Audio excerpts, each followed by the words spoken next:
22 दिन का जिस्मानी रिमांड मुकम्मल हुआ था। अदालत से ये कहा गया कि हमने 22 दिन के अंदर डकी भाई से $3,26,000 रिकवर किए हैं और उसके साथ साथ मोबाइल फोन, लैपटॉप, इतने बड़े बड़े यूट्यूबर्स हैं और फैमिली व्लॉगर्स हैं वो इसकी जद में आ चुके हैं। कुछ मुल्जिमान की निशानदेही कर दी है जो कि उनके साथ जुर्म में मुलविस थे। सादुर रहमान उर्फ डकी भाई जो हैं उनको जुडिशल रिमांड मिल गया है NCCIA की जानिब से। उनके जिस्मानी रिमांड की अदालत से इस्तदा की गई थी जुडिशल मजिस्ट्रेट से, लेकिन जुडिशल मजिस्ट्रेट की जानिब से उनका 14 रोज़ा जुडिशल रिमांड दे दिया गया, जिसके बाद अब उन्हें जेल भिजवा दिया गया है। बैटिंग ऐप्स की तशहीर का ये मामला तो जनाब आजकल ये पूरे मुल्क में हॉट टॉपिक बना हुआ है और इसमें मारूफ यूट्यूबर्स और टिकटॉकर्स दिन ब दिन खबरों की जीनत बनते जा रहे हैं।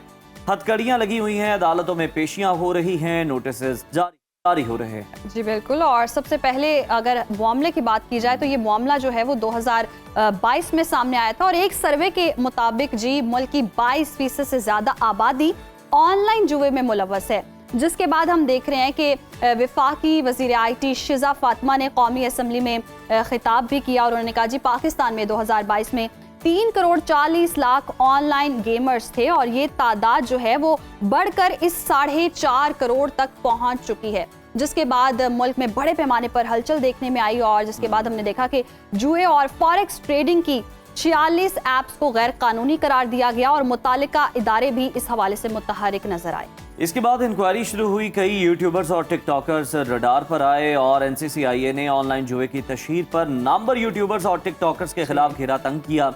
तसल्ली बख्श जवाब न देने पर सादुर रहमान अलमारूफ डकी भाई को गिरफ्तार किया गया, जबकि मुतादिद नामवर यूट्यूबर्स और इन्फ्लुएंसर्स को तलब भी कर लिया गया। और इसके साथ साथ हम देख रहे हैं कि यूट्यूबर्स और टिकटॉकर्स पर इल्ज़ाम भी है कि वो ऑनलाइन ट्रेडिंग एप्स के जरिए माली फ्रॉड में मुलव्वस हैं और अपनी फॉलोइंग और शोहरत का फायदा उठाते हुए उन्होंने जुए की एप्स को पुरकशिश अंदाज में पेश किया, नौजवानों को ऑनलाइन जुए और सरमायाकारी के लिए उकसाया, जिस पर जी सारिफीन के साथ धोखा भी हुआ है और उनकी सरमायाकारी डूब भी गई है और इन्हीं मुनज़्ज़म मंसूबे के तहत नौजवान जो हैं वो मुआशी नुकसान का शिकार भी बिल्कुल नजर जी। आ रहे हैं। और इसी से मुतालिक मजीद डिस्कशन कर लेते हैं, गुफ्तगू कर लेते हैं। हमें ज्वाइन किया है लाहौर से सुनत कोर्ट रिपोर्टर वकास आवान ने और उनके साथ सादुर रहमान उर्फ डकी भाई के वकील एडवोकेट उस्मान मुश्ताक मौजूद हैं।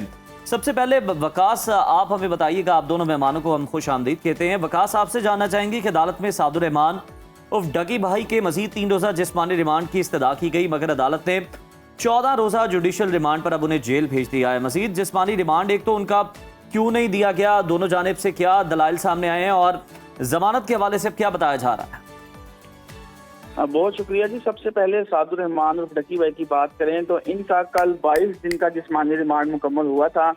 NCCI के जो कवानीन है उसके मुताबिक 30 दिन का जिस्मानी रिमांड वो ले सकते हैं किसी भी मुलजिम का, तो 22 दिन का जिस्मानी रिमांड इन्हें मुकम्मल हुआ और दोबारा जब अदालत पेश किया गया तो वहाँ पर जो NCCIA के तफ्तीशी अफसर थे और साथ जो सरकारी वकील थे उनकी जानिब से मजीद जिस्मानी रिमांड मांगा गया और अदालत से ये कहा गया कि हमने 22 दिन के अंदर डकी भाई से $3,26,000 रिकवर किए हैं और उसके साथ साथ मोबाइल फोन, लैपटॉप और डिवाइसेस और इनके बैंक अकाउंट जो हैं वो हमने सर्च आउट किए हैं, लेकिन अभी इनसे मजीद जो है वो रिकवरी हो सकती है, मजीद इन्वेस्टिगेशन हो सकती है। लेकिन अदालत अगर हमें मौका मजीद फराहम करेगी तो इसमें हम मजीद जो चीजें हैं वो बरामद कर लेंगे, मजीद चीजें बरामद की जाएंगी। अच्छा वकास, ये बताएगा इस केस में अब तक कितने यूट्यूबर्स और टिकटॉकर्स हैं जिन्हें नोटिस जारी किए गए हैं और अब तक कितने यूट्यूबर्स और टिकटॉकर्स पर हम देख रहे हैं कि मुकदमात भी दर्ज हुए हैं?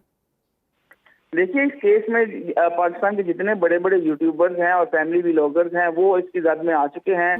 रजब भट्ट एस्ट्रोलॉजी की चैनल से मशहूर इकरा कंवल, उसके साथ एक टिकटॉकर है नदीम नानीवाला, इन तमाम को जो है वो नोटिस जारी हो चुके हैं और रजब भट्ट को आज तलब किया गया था लेकिन वो पाकिस्तान में मौजूद नहीं है। इसी तरह इकरा कंवल को भी नोटिस जारी किया गया था लेकिन वो भी पेश नहीं हुई। नदीम नानीवाले को भी तलब किया गया था, वो भी पेश नहीं हुए और उनकी जानिब से वकला ने जो है वो उनका एक तहरीरी जवाब जो है वो तैयार कर लिया है जो कि NCCIA को थमाया जाएगा। अगर NCCI मुतमईन ना हुआ तो फिर दोबारा इनको तलबी के नोटिस जारी होंगे। दोबारा तलबी के नोटिस जारी किए जा सकते हैं। वकास, आपसे अब हम ये जानना चाहेंगे कि हमें ये बताएं कि NCCIA का क्या मौक़िफ़ है इस हवाले से? आपने उस्मान साहब की गुफ्तगू भी सुनी।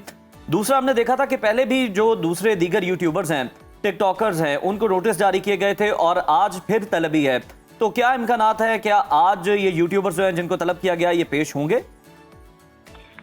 शुक्रिया उजैर भाई। देखें, इसमें कहानी कुछ यूँ है कि जब डकी भाई को पहले मरतबा जिस्मानी रिमांड पर लाया गया 17 अगस्त को, जब उन्हें गिरफ्तार किया गया, तो उसके बाद NCCIA ने 2 दिन का जिस्मानी रिमांड लिया और 2 दिन के बाद जब वो वापस लेके आए तो उन्होंने एक पूरी प्रोग्रेस रिपोर्ट अदालत में पेश की और उसमें ये कहा कि डकी भाई से हमने इनके मोबाइल फोन जो है वो रिकवर कर लिए हैं, लैपटॉप भी रिकवर कर लिए हैं और इनके जो लिंक्स थे जो जिसके जरिए जो जुए की एप्लीकेशन को प्रमोट कर रहे थे वो लिंक्स भी हमने बरामद कर लिए हैं। और ये कहा यह गया था कि ये मुख्तलिफ कंपनी इसके कंट्री हेड है पाकिस्तान में, तो इस हवाले से भी इन्वेस्टिगेशन जारी रही।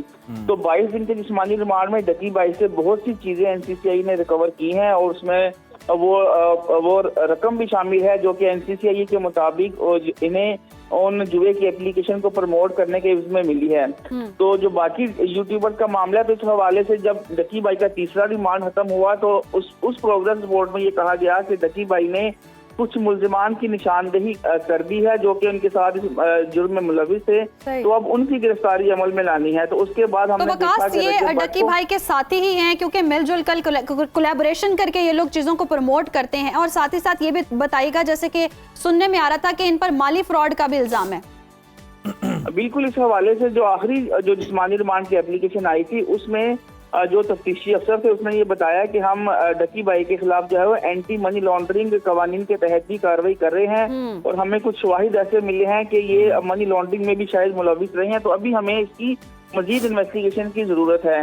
तो जब ये सारी चीजें सामने आई तो फिर हमने देखा कि जो दीगर यूट्यूबर्स हैं उनको नोटिस जारी किए गए। अच्छा वकास, जरा हमें ये भी क्लियर कर दीजिएगा, आप बड़े बेहतरीन अंदाज में अदालती मामलात को कवर करते हैं। इस वक्त रजब भट्ट जो है उनको भी नोटिस है लेकिन वो बाहर है, इकरा कंवल जो है वो पाकिस्तान में, दीगर जो हैं कुछ लोग उनमें से पाकिस्तान में मौजूद हैं, नदीम नानीवाला गालिबन बाहर है। ये बताइएगा कि अगर ये NCCIA के सामने पेश नहीं होते तो यानी कि NCCIA ने जो नोटिफिकेशन दिया था, जो तलबी का समन दिया था, उसमें ये मेंशन किया था कि अगर ये पेश नहीं होते तो फिर हम यही समझेंगे कि इनके पास अपने दिफा में कहने के लिए कुछ भी नहीं है। तो क्या फिर वकील के जरिए जो है जवाब दिया जाएगा वो NCCIA के लिए काबिल कबूल होगा या फिर उस समन के जरिए इनकी तलबी लाजमी है?